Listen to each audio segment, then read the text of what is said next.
Hello, it's Jimmy here at O'Reilly's. So I have one that's got a little bit of a difference to it here today, so I thought I'd record it. So this guy has come down to have a vaporizer replacement on this Ford Transit Custom. Now there's a few things that I didn't realise about this van before it came down. Just in the middle of cleaning the DPF, removing the vaporizer, getting it unblocked. I've already done all that, so I didn't record it because I've got more than a dozen videos doing the same procedure, so I thought there's no point to it. So I've got to this point and having a look over the van to see what's going on. Customer complaint is that every couple of hours or so driving, it puffs out a lot of smoke, and then it will go away.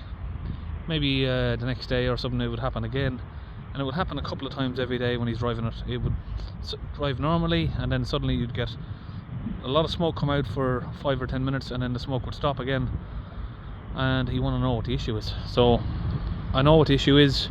I've seen this issue more than a dozen times, and I have confirmed it because we had an issue with a part on one of these vans before, and when I replaced it for a genuine part, a problem went away, and the customer didn't have any more issues. That was the last one of these I've done. It was a Mark 8 Transit with a front wheel drive 2.2 engine on it, the same as this.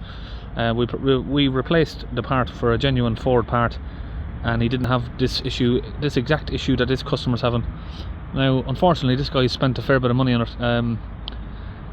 Now he's already paid me to unblock the vaporizer here and clean the DPF because it's blocked again, but it's already had a new DPF not so long ago, within the last year or so, and I'm going to show you what the issue is. Now I do hope that after what I've done here today the customer is going to be okay, but you know, having a look here as I was doing the DPF clean, and I noticed, hang on a minute, if you can notice something about this DPF, it's not a genuine part. So you can see there it's got discoloration in it. What's happening is the substrate inside these, I think, this is my opinion on it, is that it's just not dense enough, and the fuel from the vaporizer that's going in, it's just getting past too easily, and that's what's making the engine smoke. It's obviously it's constantly trying to put vaporizer fuel in to get the DPF hot, and it is getting hot, you can see. But this system, these aftermarket systems, the DPF units, they just don't do the same job. They don't hold the pressure correct, and they don't hold the temperature correct, and of course the ECU of the van is trying to correct that by dumping more fuel in, which is creating smoke, and it just doesn't ever work right. I've replaced some of these aftermarket units for genuine DPFs, and the problem doesn't happen anymore. So if you're having a problem with the DPF where it's smoking and you fitted an aftermarket DPF, I'd just go back in, you either fit a replacement DPF, and of course a lot of people would go down the route of just having it deleted. That's up to yourself if you want to do that, but I'm going to show you as well some diagnostic info on this unit here that's fitted. Okay, so one thing to talk about is it needs an oil change, but it's already had one recently, and it happened again coming up shortly afterwards that it needs an oil change again. Now again, that's all related to the van is constantly trying to regen. Like I said, it's trying to regen and trying to counteract the fact that the DPF is not getting hot enough, and it's not building up enough pressure or heat that it needs to do. So the van is trying to counteract that by regenerating it a little too often, and then that's affecting the oil. Now here's a fault code that is coming up, which would normally point to a blocked vaporizer. Now the vaporizer is working on this. Obviously I've made sure that the vaporizer is working. We've got heat on it, relieved the pressure. Now even after that, after the DPF is clean, and after the vaporizer is working correctly, we've still got an exhaust temperature too low for the particle filter, which is we've also got a couple of glow plug errors there, but I'm not worried about that for now. Now the reason this happens is it's trying to regen, like I said, and it's just not reaching temperature.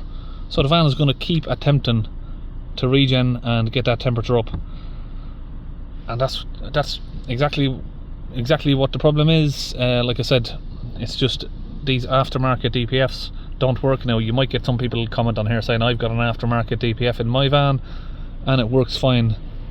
I think some of them are hit and miss. If you're lucky, yeah, it might work, but most of the people who come to me, I see this issue and we've got an aftermarket DPF. We change the aftermarket DPF for an original one and the problem goes away. So what I'm going to do here again is we're going to try and reset the particle filter values again.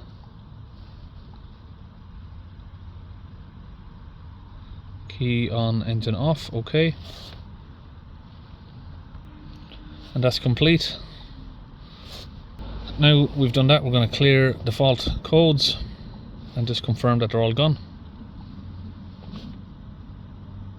No DTCs there. Now we're going to take the van on a drive, but what I'm going to do is I'm going to keep the differential live data of the DPF.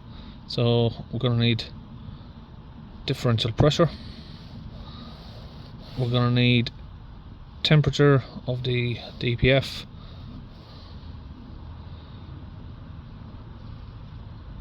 this one right here, and we're going to keep an eye on that. We'll take it for a drive. Okay, so I've been a few miles down the road, so what I'm attempting to do here is try and drive the van long enough so it attempts to do its own regen, and I'm hoping I'm going to catch some of that on the live data here.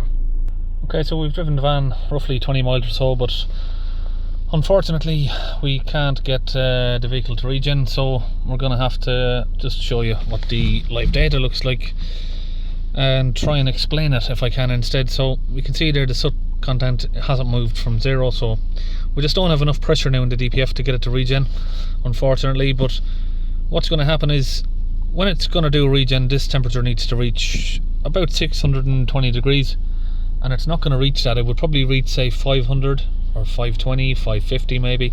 It's not going to reach exactly where it needs to be, and what that's going to do is it's going to clean the DPF, but not to the level where it needs to be clean. It's going to clean it to a certain degree.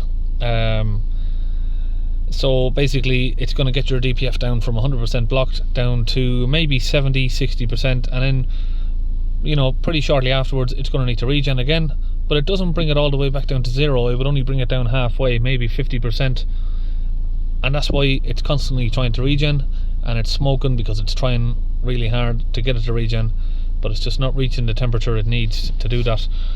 So unfortunately the bad news is for this guy, he's going to need to replace the vaporizer that's in there.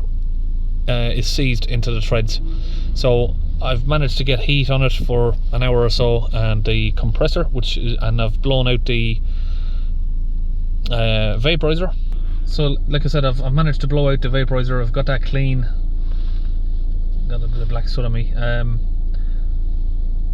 but his main problem here is obviously if your vaporizer is partly blocked, this won't reach temperature either.